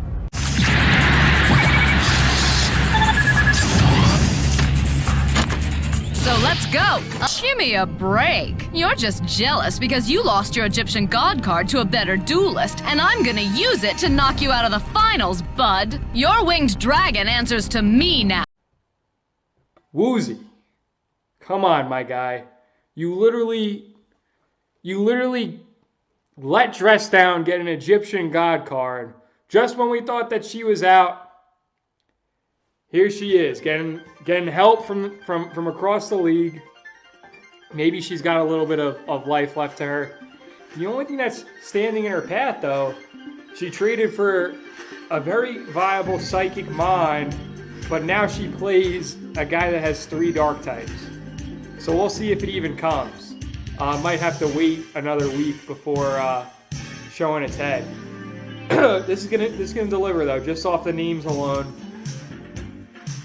Dress Down, I have her bring in Iron Bundle, Expert Belt, King Gambit, Max Defense, Terra Flying. Staraptor, I like matchup 4. Banded will hit like a truck. Florgus, it's going to be Special Defense Investment, Cleric Option. Here I get a little bit interested. Try not to laugh at me, guys. But Zarina is going to come here with a red card.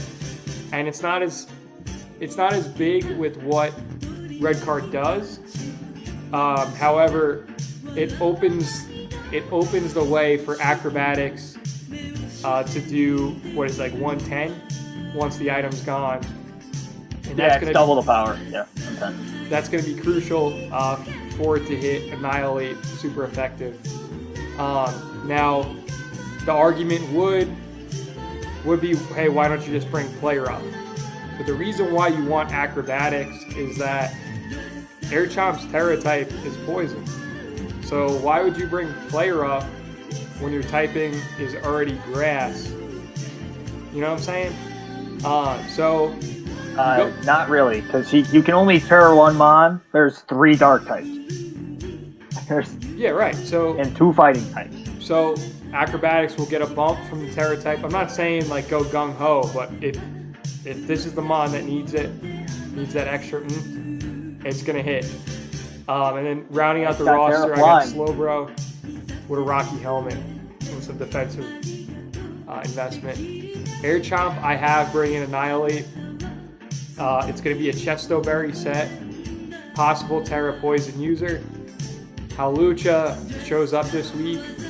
Please show me that Sky Attack Power Herb. Everybody's going to expect you to try and trigger with White and CC, but please, Sky Attack. That would be pretty sweet. Ting Lu is a monster in this matchup. I have it come in Assault Vest with Heavy Slam, Body Press, Earthquake, and Ruination. Rotom Heat, slap a Scarf on it. I like Venomoth a lot here, and I don't even think it necessarily has to come with a Sash. There's just not too much on dress down side of the field that warrants it. I mean, she has Star Raptor, but to me, this is a Mon that's gonna scare. It's gonna scare the Sarina, and I think this is another reason why Acrobatics needs to come. And Grimmsnarl is gonna come with Light Clay. All in all, I think Dress Down is gonna do her due diligence with the prep. I just think that it's a bad week for her to have traded away Garganackle for a spot throw with the matchup here. Not that Garganackle had a great matchup, it's just like a spot throw is now the third highest value Mon on the team, maybe tied for second. And it just it doesn't have the matchup to even come. So let's just run the scenario though. So if Dress Down doesn't win here, she literally has to run the table just to get to 4-3. So there's a lot of incentive. I think she can do it though. I think that this is the last major hurdle. I think she can win out after. She's got Copy week 7. Copy week 7 will be the last one. But she plays Braves and Drew in between, so those are 2 winnable games for sure. Yeah, absolutely. Yeah. Circle, what do you see here? So obviously it is going to come to me next because the other Eric is so scared of this matchup. He's scared he might reveal even an inch of information to us, to anyone, because he's not going to say anything here. He's just laughing away at how great he is behind the muted camera, and it doesn't matter because we kind of see through all of it. For instance, there's no way you're bringing a Lomomola. You're not bringing Veluza just because Iron Bundle will wipe those off the map very quick. Venomoth does have an interesting set here. I'm not the biggest fan of it, but I can definitely see how it plays in this matchup. I just feel like King Gambit can come in and take care of it very easily. Or you could run it with if it runs into a Star Raptor, it's going to be a pretty big problem for it, and you only can really bring that onto the field once. And other than that, you're looking at pretty standard stuff for his team so far. Annihilate's going to come. It's going to come with that bulk up, Rage Fist, that stat that everybody knows and hates. Ting Lu's going to come. He's going to Terra Poison it. I don't think there's any doubt in my mind about that one. Bringing Grimmsnarl for screens. He's bringing the Rotom Heat for Serena because that's been brought every week. There's no reason to not expect it. And then I think the last Mon is going to be Lucha. I'm not seeing Sky Attack. I think just a normal CC setup will work just fine. Or you could run it with a Focus Sash if you think you're going to switch into Bundle with it. If that's a riskier move, though, for sure. But I think you can pull that off pretty easily. On Dress Down side, Bundle has to come, and it has to come specs because you need that pop. I think Ting Lu still walls it pretty hard, especially if it Terra Poisons. So I think you need to bring Slowbro, and you need to bring it with some offense. Because I think that thing's coming Terra Poison, so your Psychic's going to do a lot of damage to it. Other than that, the Serena's going to come. I think Staraptor has to come. King Gambit's going to come. You have to save that for the end to get all the pop you can get off of it. And honestly, I like Oricorio this week, but I'm always a big Oricorio guy. I think Quiver Dance, you can Quiver Dance in front of a lot of stuff here with Terra Electric, because let's be honest, you're only going to click your Flying Stab here. And Terra Electric allows you to come into Rotom Heat easier. So I think you can Quiver Dance up a couple times, and you could start cracking stuff with Hurricane as needed. But this is definitely going to be a fun matchup to watch. These last 4 matchups all seem like bangers, so this is going to be a fun week to sit back and enjoy some good Pokemon battles for sure. I think we're ready to move on to the next one, unless you got something to say over there, Lou, because I know Eric's not saying anything. Yeah, Eric, you going to say anything, or are you just going to ignore us the whole time? Mic on mute.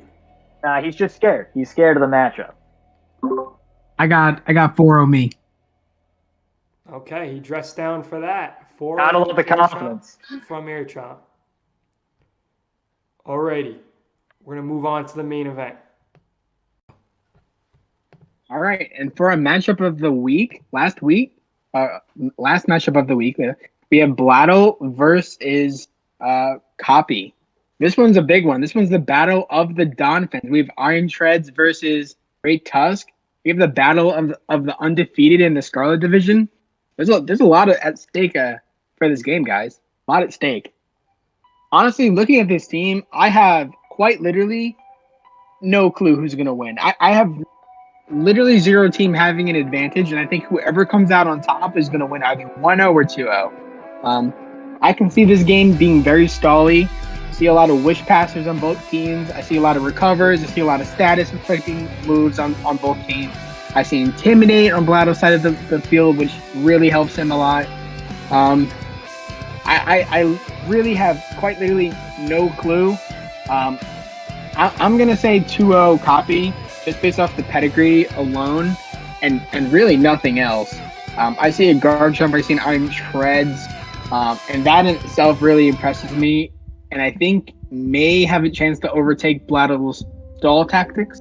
One notable thing I think that Blatto won't do this week is I think he will not bring Kilowatcho, which I think is probably going to be the first week he does not. He has 2 ground types in Guard Chomp and Iron Treads. They don't even really care that much about taking Hurricanes. If he hits the Hurricane, outside of that thing is utterly useless.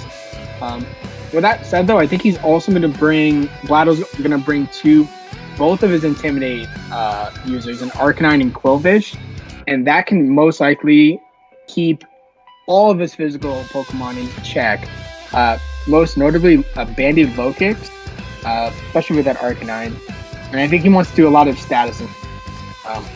I think that this is going to be a very long, drawn-out game, like I said. I can see this game going like 60 turns quite easily, to be honest with you. I have 2-0 Copy, but this game could quite literally come down to a crit. What do you guys think? Yeah, no, I think this game's very much a toss-up until turn 45, in which case something finally dies, and then all the dominoes kind of fall out.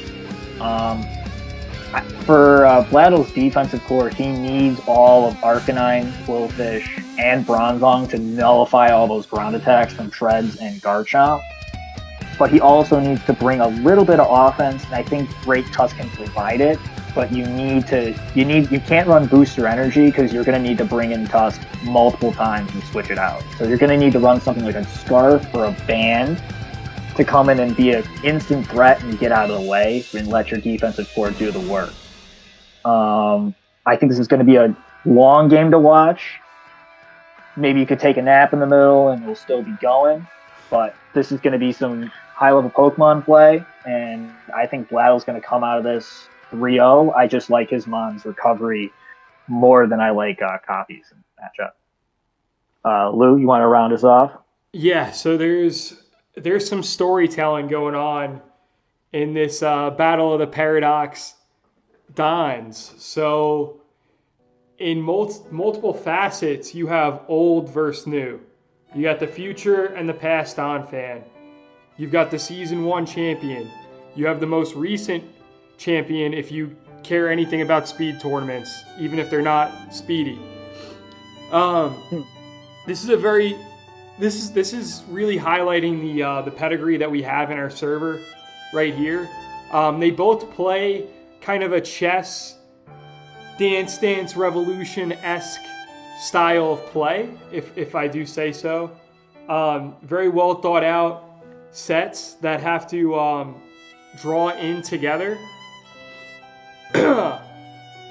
I'm not going to reveal my hand quite yet over here, but I agree. I think it's going to be close. All in all, I think the Terra typing is really going to come into play here, especially on Blatto's side. I think it's going to be a battle of positioning. It's interesting. So Blatto, I think he has done a phenomenal job with manipulating his Azumarill, especially with the typing and the abilities. So I think he's going to ultimately end up Terra grounding the Azumarill. Likewise, I don't think it needs huge power. I definitely don't think it needs thick fat. I think it needs Sap Sipper more than it needs huge power. So I have Sap Sipper, Terra Ground, Azumarill coming. Now, Blatto's really shown that he likes Zoroark. He'll go to it relatively early. I know, Dress Down had a phenomenal read on the Zoroark. So we'll see if Copy has the same knack. I think he's going to go early, like I said, so that he can kind of sell that health bar being at full with their more plausible options. But with that said, though, I think Copy has to really pick and choose before the set is revealed. I think Zoroark's going to come with a Sash. Arcanine plays here. It kind of has to tightrope a little bit. Garchomp and Iron Treads are on the other side. However, Arcanine, if it can predict, especially like a Will-O-Wisp on something coming in, I think that would be pretty snazzy and really set Blatto up to be healthy for the duration of this match.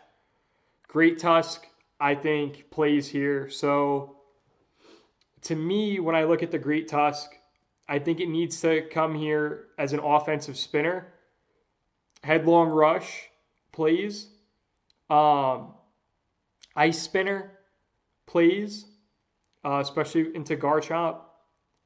But something that I think is going to be a little bit under the radar is Heavy Slam.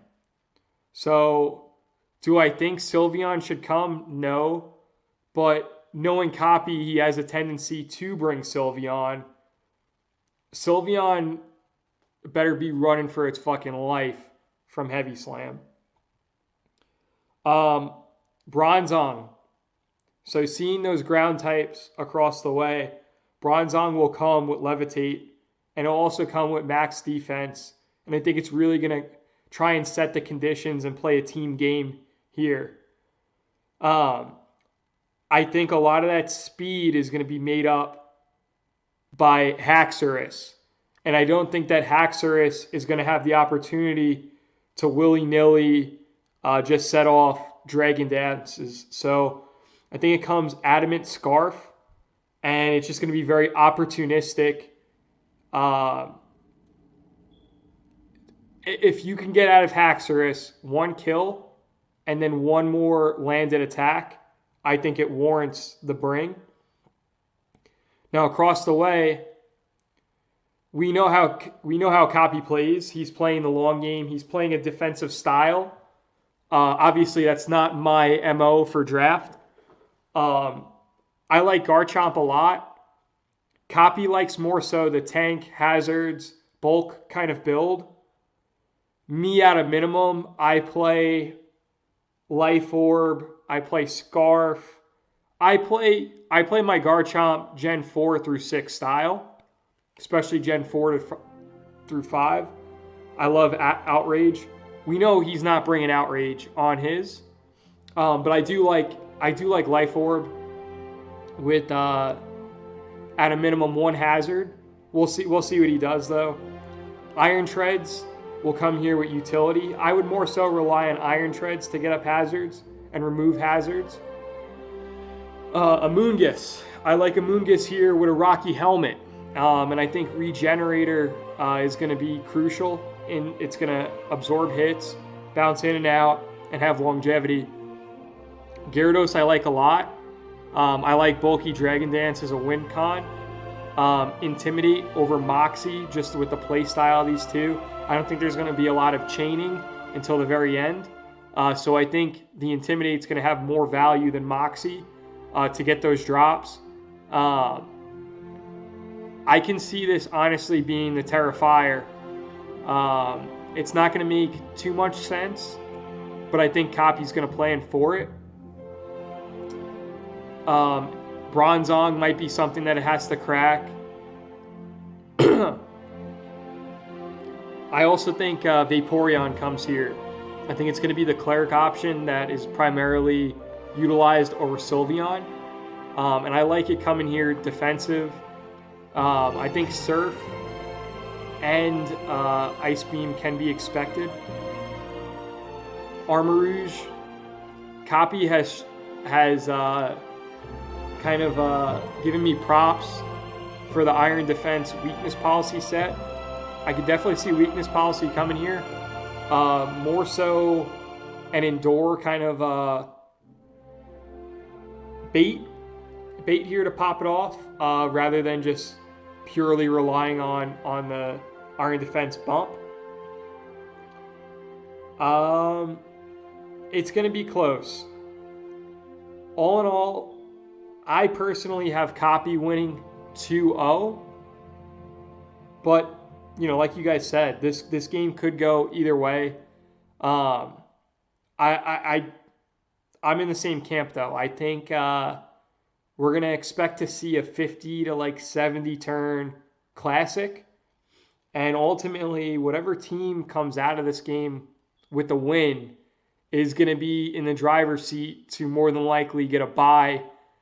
Oh, I don't know if we're getting buys for playoffs, but they're going to get the top seed in that division. So it's going to deliver. You guys have any additional thoughts on this one? There's a lot to digest here. I like Armarouge in this matchup. I think I prefer it Scarf because you need to be able to get in fast. Scarfed or Specs, you need to be able to crack something with Armarouge. It's not going to be very good defensively. It's not going to take hits, but it can dish out some damage if you play it right. It has the weak armor, so if it can't outspeed something initially, you eat the hit, and you can eat a hit with an Endure to get that extra speed.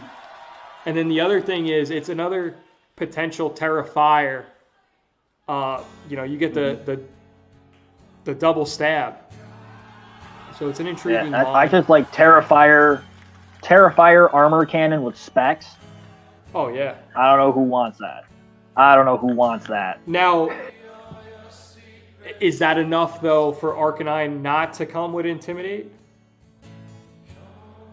No, I think you need Intimidate for Lockix. Yeah. No, I agree. I also, similarly, I don't think it's enough for Azumarill to warrant coming with Thick Fat.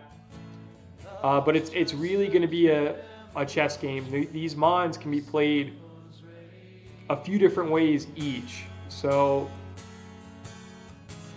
we gave our takes. This is one of those games, though. Like last week, we saw out of Blatto Didi. Like Blatto brought some really niche stuff that ultimately worked out. So these guys are going to be reading the full spectrum of the move list. They're going to be doing deep calcs, thinking 2 to 4 turns out, to come out on top in this game. It's crits matter, but I think this is going to be a lot of long-term planning. Oh yeah, for sure. This could be a long one. All it takes is one crit to break a whole defensive wall setup. So honestly, that's probably going to be the thorn in whoever is the recipient's side, because I see a lot of wishes being passed this game, and it's quite frankly going to be really annoying. It's only annoying if you're playing. It's just fun to watch otherwise. Nope. There's no way in hell I'm watching this game. I'm just going to wait for the result. Just to fast forward. That's a good one, too. Just put it on hyper fast and we'll call it a day. Literally.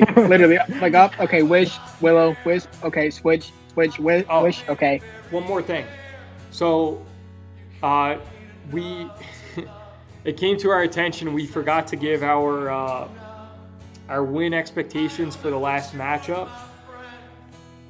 So for Dress Down Air Chomp, I had it 2-0 Air Chomp. Circle, did you give yours or? I didn't. I think Air Chomp's defense is just going to be too much to break through. Bundle can't quite crack anything the way it wants, especially through screens. I'm going to have to say 3-0 Air Chomp on that one. So, and Air Chomp said 4-0. So hopefully everybody has made it here to the end of the video and we don't have the angry mob coming after us and saying, hey, you forgot to give your picks. Also with that said, we got one. We're good. Sand had Blatto winning this matchup, and he mainly cited Blatto's bulk on his team. He didn't give a specific score, but based on his opinion before he had to go, I would put it in the range of like heavy 2, mid 3, 3-0 grading. So people see this game, a couple of different ways here. I got a couple hours worth of editing ahead of me, so just for referencing. And you got a murderer's row of games to watch too. This is gonna be a fun week. Oh, I watch them all. I stayed up until I think we finished 2 o'clock EST, 3 o'clock EST last week. I stayed up for like another 4 or 5 hours editing, and then went to bed when the video was rendering. It rendered so long that my computer went to like battery saver mode, and I had to just finish the job anyway when I woke up. But I picked up DaVinci. What the fuck is it called? DaVinci, whatever the heck, but the studio version, the $295 version. So I have the hardware to run the software. It's just that my rig is not wired at the moment. I've been editing off my laptop. I'll try and get that in a week or two up so I can work with the better software. So it's going to be in this similar format for probably the next 2 weeks. However, once the rig is up, we're cooking with gas. I've tried editing with the software on my laptop, and it just like fucking melts it within 2 to 5 minutes based on what I'm doing. So it says a lot when you try and review the limited footage you put in, and it just like it doesn't even render, Like you still see the sound, you can still see that something's going, it's not reflecting on my screen. And I know with significant hardware, I'll be able to overcome that. Let us know if you guys like the Super Show format.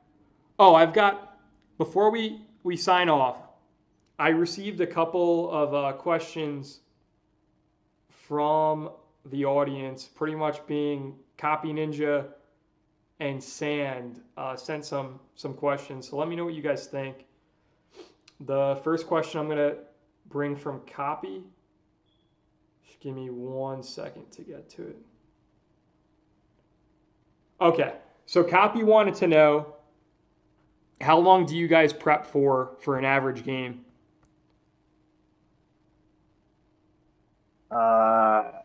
Well, personally, it's usually a couple hours, just on and off. I tend to mix in a lot of different sets. I run calcs for pretty much every mod on my team, just because if I drafted it, I intend on using it. So if something pops off my screen, I'll put it in, and like that's how I found out sets like the fairy territorial for Woozy and how it. And sometimes it works, and sometimes I see something and I try it and it doesn't ever play. So it depends on how well some things go, but 1-2 hours is usually where I'm at. Okay. I'll say for me, I'm normally around, the sweet spot for me is like 3 hours flat. 3 hours, I have enough to run the calcs for most of the meta sets, and then I run a lot of exotic sets as well. And this is relying off of like the full end of the spectrum. So if you have like a power herb move, for example, I'll run that. If the Pokemon can be run mixed attacker and it has coverage on the other side of the aisle, I'll run that option. That usually takes me a long ass time to run. If I can do it in 3 hours, I'm still mentally sharp enough that I have a team that's kind of zoned and locked in. Ideally, I like to scrim against somebody I trust, but somebody that's going to bring a plausible build based on who I'm playing. To me, prep can be a double-edged sword. So if I get stuck in the mud and I overthink, and this happened to me like in the playoffs versus Inner Warrior, for example. Soak, and even then I could have made it work if I didn't get caught up. I didn't have Protect, and I had Wish. So if I had Protect Wish, I could have outpaced that Latias, for example. So once you get fixated on something that's so specific, you're kind of beating yourself. I like 2 prep battles, nothing really further. You should have a good general idea. I'm not a guy that just runs the meta sets. I'll run the meta sets more so on ladder. You got to game to the opponent. Air Chop, you have anything to say on how you prep? Well, I used to run, probably take about like 2 hours, and then I realized a lot of it was diminishing returns. Now I take about like 20 minutes. Okay. And then honestly, we have guys like a lot of it. We got guys like Inner Warrior literally playing dozens of prep games, and then the game doesn't go anything like the prep. So the thing is, like, those prep games for him are probably super useful, just because, I mean, he doesn't have the experience that we do. But when you play enough games, you pretty much know how it's going to go. Even for like exotic sets, unless it's like something new to this generation, like Trailblazer Zoom Rule, a lot of things aren't really going to catch me off guard. I know what a lot of things do, so at this point, I would be shocked if I get caught off guard by something and I don't have an answer for it. I think I tend to overfixate on lead matchups, just because I always feel like if I can throw that first punch, I can knock somebody on their back and steal something that shouldn't have been cracked early. But that's just always kind of been how I play, so it's kind of stuck with me ever since. Circle, I'm kind of similar where I like to shadow box it. The only thing is that when you go down that pipeline and they bring 2 mons, I don't know, like Trick Room Celebi or something. Your sequence is kind of out of order at that point. If you show up and the team is what you expected and you've done a thorough shadow box, holy shit, you might wipe the floor with them. That's what it looked like with me and Woozy. There you go. Dead on. I got the team dead on. It was just like, all right, Torkoal beats all of your top 3 leads. Let's dance. Right, and I think that's why it was so crucial for him to trade for a Mon that might not be as viable on ladder. Still a great Mon, but just gives his team more ways to be played and more defensive matchups. Yeah. Now, it was like, it's a scary team for sure. Before we go, just stick with me, guys. Sand has 2 questions, and they're not bullshit questions either. Okay. All right, Good so thing he the left. first one, Terra implementation. Do you guys like it where we just have one type? Do you guys like Terra captains? How would you guys determine a perfect way to use Terra? I like the type. The type actually plays really well because I prefer to play a lot more unpredictably because that's just kind of how I play. But the type works better for me. But also I can see how Terra caps work very well. So I like both. I think I prefer types for the whole team more though. Okay, as opposed to what we had in the tourney? Oh, for sure. That was awful. That was terrible. You can't really do anything exciting with that. Right, because you already know who's designated. And what it's going to do. So I'll say this. You got to have some variety. Yeah. So what was that tourney that we played Circle? It was like 48 people? Yeah, the Revelations tournament was just free Terra, free reign. Right, free Terra. Now, my first game, I played the tournament winner, Black. And you could Terra anything however you wanted, right? Now, I read his team great. I ultimately lost 2-0 because I didn't click Endure a second time in the matchup. It would have given me another bump. I think it would have triggered my weakness policy. And I would have given the guy his only loss in the tournament. However, he went to, I think, a Terra Slowbro super early in the matchup. And instead of me being able to shadow box, it disrupted the sequence. And you see this on ladder a lot too. So I agree. I think that there needs to be some sort of an implementation in place. Otherwise, it ultimately becomes what Z Moves did, where you just have one type that can be exploited so far out of the checks and balances. So within reason, I do like it how we have it now, where you just take one type, anybody can use it. Now I know other leagues are kind of banning who can use Terra types. Yeah, but they're running mostly caps, so that's the main difference there. Right. Okay, last I'm question. a big fan of what we... Hey, I didn't even give an answer. Hello. All right, okay, so what I was gonna say is I'm a big fan of what we have in the league right now. I think the only thing I would like to alter is I would like to give a point value to the specific Terra types. I can afford I can afford Fairy. I'm sure you 8 points. Yeah, 8 points. You definitely could.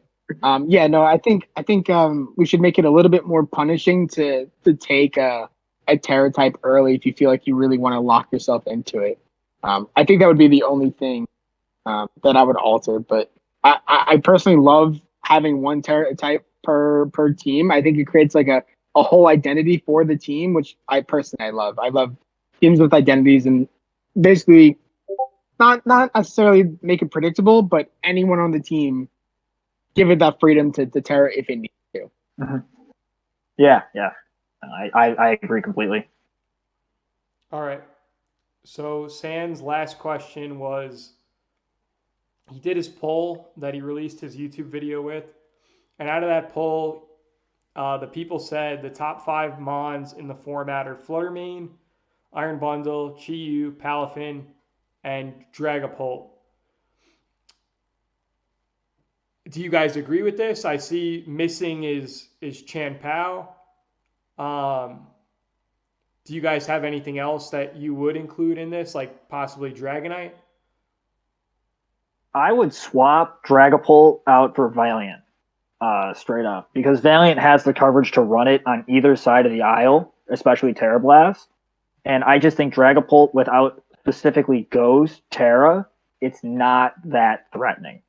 At least on the offensive side. I also think Valiant's a better mixed attack option than Dragapult. Yeah, that's why I think Terra Blast being able to run on both sides makes Valiant a nightmare to prep for.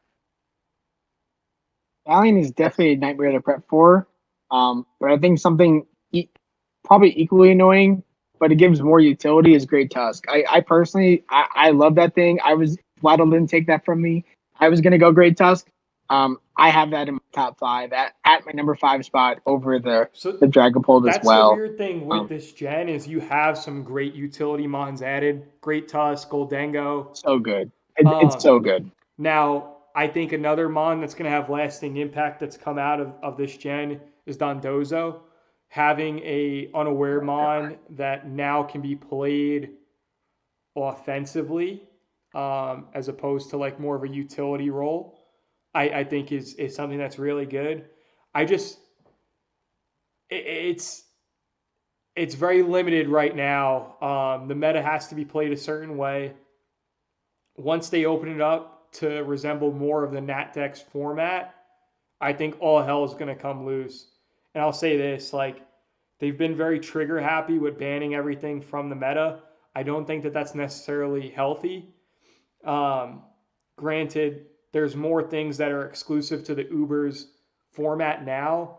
I just, like, when I look at it, a lot of those mons, in my opinion, weren't so exploitable that they were Ubers by themselves. And things like lasting respects, I just don't know why they can't ban those individual moves and have them be set for certain tiers. Like, Houndstone, there's no fucking reason that thing should be stuck in Ubers because of one move. Oh yeah, no. It's trash without it. Right. You guys have any final thoughts before we sign off? No, it's been a great show. Thanks for having me. I'm sure San would say thanks if it wasn't his bedtime. Anytime you need someone, feel free to let me know. Honest to God, he's probably still up on the toilet, so should be. He definitely is. Lou, I'm going to sign off by saying, let's go Rangers again. I'm going to be doing this every week. We're on a heater right now. Yeah, man, I like the little early trade deadline surprise there. Oh yeah. They seem and Halak. I mean, Halak couldn't buy a win to start the season, and now he's playing out of his mind as a backup goalie. Completely turned it around. So, love it. Yeah. Let's go Rangers. We'll see you guys next week with the next Super Show. Later, y'all. It was a good fight. It was a good fight, but we lost. We lost to Ronaldo. The bottom of the 12th. J.A. Happ to right field. What can you do? We were in Houston. We were underdogs away. We walked out with the game. Should have been 2, though. Could have been 2.